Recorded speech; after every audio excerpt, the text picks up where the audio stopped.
Well, Aldon's invited me out to the Baker factory. I can't wait to see the facility. It looks fantastic so far, so I'm waiting for him to pick me up. And here he is.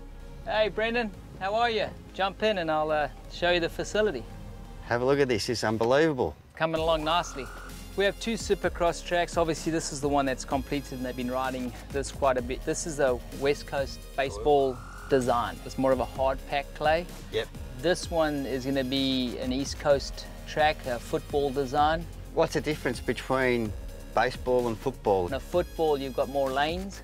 Right. So then you got, 180s. So they're different. So yeah. The key here is to have obviously both and then 2 completely different types of dirt. So going into the next season, we'll have the 2 tracks. Well, then that's cool because we can be on one track while that one's getting changed. Yeah, right. And then flip over. Yep. But when you got one track, which we started off on, you really got to have your act together to get a lane change done without missing days of riding. I'm scared to even ask how many hours it took to do this. I wouldn't know how many hours. It's a couple of weeks. Just to do the pad. Yeah. Because you got to raise the thing and then you got to put a 6-inch of clay and then you bring in the dirt. But an average Supercross track is, 500 truckloads. So it's a lot of dirt. That's for the track. Okay, buddy, so where are we at now? Well, this is the outdoor, section of it, but yeah. Basically the big track, which, is motocross. Yeah. And this used to be a big pit that we used to get all the clay for the Supercross track. So now we're cleaning it out, and obviously the jumps you can see in the background are being formed. Yep. And then they'll be capped with all the takeoffs and some of the landings, depending with some clay. There's so much you've got to think about for just a track. This job here, you've got some big machinery going on.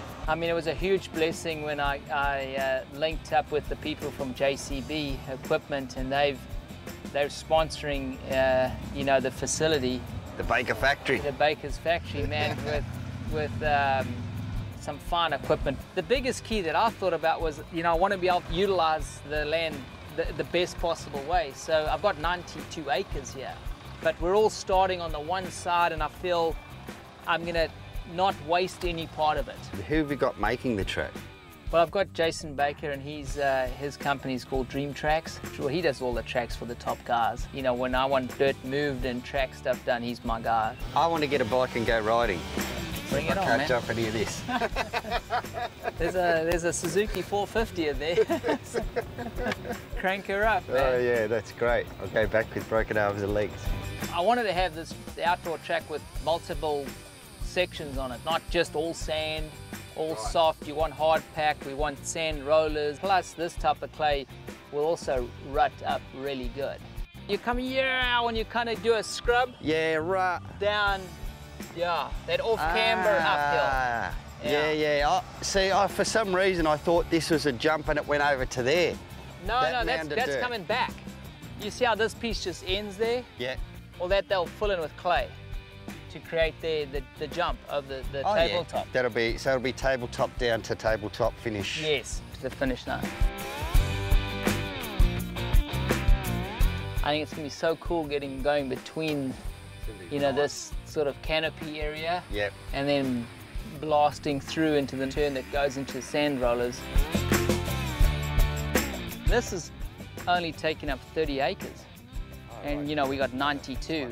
So the plan is then to develop that into a membership system where I'll have another building, Supercross track, and another outdoor track. But a lot tamer. Yes, a lot more mellow than the pro side. Yeah, it's going to be an unbelievable facility. Everybody will want to be in an amateur program to be able to get into here. Well, mate, let's go in and have a look inside this fantastic shed. Dunge brought his thing, I don't even know about it. Well, she's still a little bit rustic, but this will be, this is the workshop. Yeah. Obviously, we still got to get the sidings up inside, but at least it's workable. For the mechanics, plenty of room for them. Plenty of storage for the riders. They've all got a cupboard each. Yeah. Plenty of storage for those guys. Plenty of room to get changed, put their bags. All All right, Brendan. And, now, what's this one? Well, once again, we've got a shell. But A vision. a vision, yeah. This area will be the gym. Yeah. Whereas the plan is to be able to train, ride the bikes, and then come straight in and do the gym, and then they can leave. How many days a week? On average, 3 days a week. Whoa. Big difference in heat, mate. It is. Wants you to want to stay in the aircon part of it. Yeah, But, it does. Unfortunately, I've got to go. Yeah, but yeah, and I've got to get out there and make sure that this is full speed ahead and we're moving along at the right pace. Get the job done. Yeah, but good to have you. Thank you very much, yeah, mate. Thank you so Awesome. much for coming by, and I can't wait for when you return to see the improvements. I'll have my gear. We'll be ready. All right, thank you.